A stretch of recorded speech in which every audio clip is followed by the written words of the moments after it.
warahmatullahi wabarakatuh.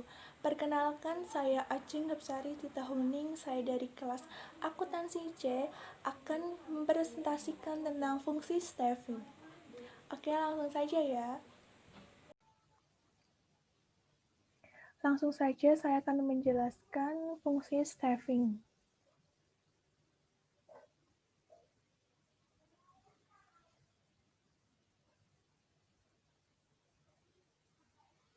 Yang pertama adalah pengertian staffing. Staffing merupakan fungsi manajemen yang berkenaan dengan penarikan, penempatan, pemberian latihan, dan pengembangan anggota organisasi. Dipahami bidang-bidang pekerjaan yang akan dilakukan dan penempatan tenaga-tenaga yang sesuai. Staffing merupakan salah satu fungsi administrasi berupa penyusunan personalia pada suatu organisasi sejak dari merekrut tenaga kerja, pengembangannya sampai dengan usaha agar setiap tenaga kerja memberikan daya guna yang maksimal bagi organisasi. Yang kedua, fungsi dan peranan staffing. Dalam menjalankan tugas dan fungsi staffing, suatu manajemen atau organisasi harus melakukan hal-hal seperti berikut. Yang pertama, menentukan jenis pekerjaan. Yang kedua, menentukan jumlah orang yang dibutuhkan. Yang ketiga, menentukan tenaga ahli. Yang keempat, menempatkan personal sesuai dengan keahliannya. Yang kelima, menentukan tugas, fungsi, dan kedudukan pegawai. Yang keenam, membatasi otoritas dan tanggung jawab pegawai. Yang ketujuh, menentukan hubungan antar unit kerja. Yang kedelapan, menentukan gaji, upah, dan insentif bagi pegawai. Yang kesembilan, menentukan masa jabatan, mutasi, pensiun, dan pemberhentian pegawai. Yang ketiga adalah prinsip staffing. Dalam staffing berlaku prinsip utama, yaitu the right man in the right place and time, yang berarti bahwa setiap personel ditempatkan pada unit kerja yang sesuai dengan keahlian dan kecakapannya. Dengan demikian, suatu pekerjaan atau tugas dalam unit kerja dilakukan oleh orang yang tepat dan mendapat hasil pekerjaan yang optimal. Dalam hal ini, prinsip the right man in the right place and time selalu diperhatikan. Hal-hal yang perlu diterapkan dalam penerapan staffing. Ada 5. Yang pertama adalah penyebaran staf dan penempatan personal. Yang kedua, memilih staf dan memiliki wawasan. Yang ketiga, menyediakan kegiatan untuk pengembangan profesi pada semua staf. Yang keempat, menjamin kesejahteraan staf dan pegawai. Yang kelima, mengatur review atau pembahasan penampilan dalam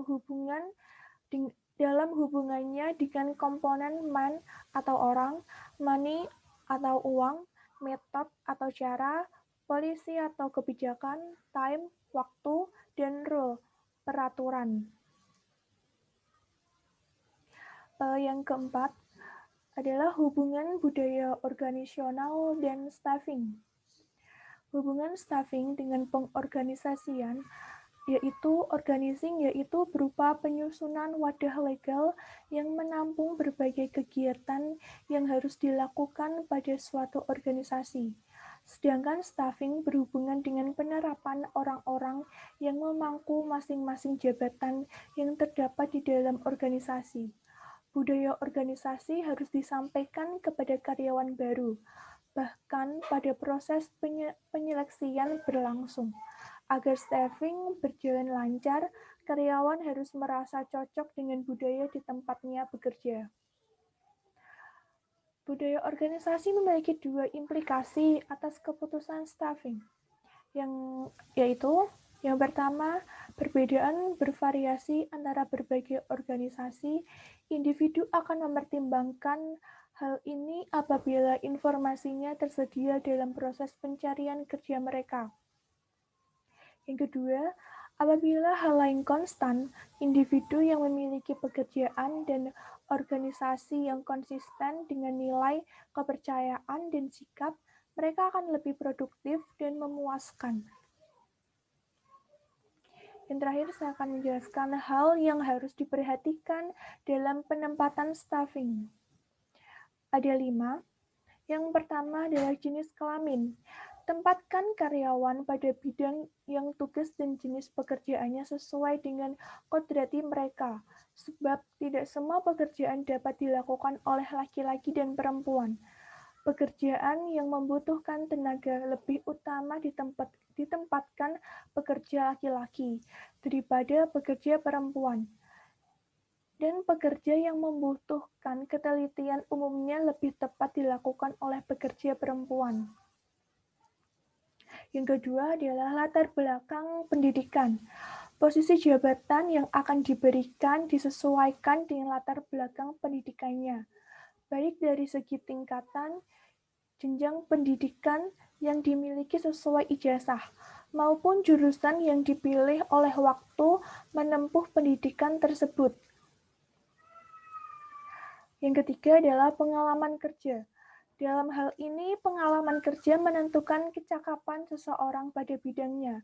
Jika terdapat 2 orang atau lebih karyawan yang memiliki tingkat pendidikan yang sama dengan jurusan yang juga sama, untuk memilih siapa yang lebih berhak ditempatkan pada jabatan tertentu, pengalaman kerja bisa dijadikan pertimbangan oleh administrator atau pemimpin. Pengalaman membuktikan bahwa seseorang tersebut sudah terbiasa mengerjakan suatu pekerjaan, terbiasa menghadapi segala permasalahan dan risiko kerja, serta lebih ahli dalam bidang pekerjaan tersebut. Ia dapat dijadikan pemimpin dalam kelompok kerjanya dibandingkan dengan karyawan lain yang baru lulus kuliah dan tidak pernah bekerja sebelumnya. Yang keempat adalah kesehatan fisik. Berhubungan dengan kuat atau tidaknya seorang pekerja melakukan tugas yang diberikan dalam proses seleksi wawancara dan pengisian data akan teridentifikasi riwayat kesehatan seorang karyawan.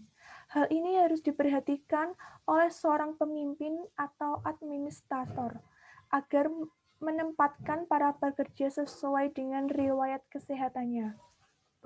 Yang terakhir adalah minat, bakat, dan hobi. Ketiga hal ini merupakan nilai tambah, khusus pada organisasi kerja dengan jumlah karyawan yang banyak, sehingga peran-peran tanggung jawab terhadap suatu tugas akan lebih optimal bila dikerjakan sesuai minat, bakat, dan hobi pekerja.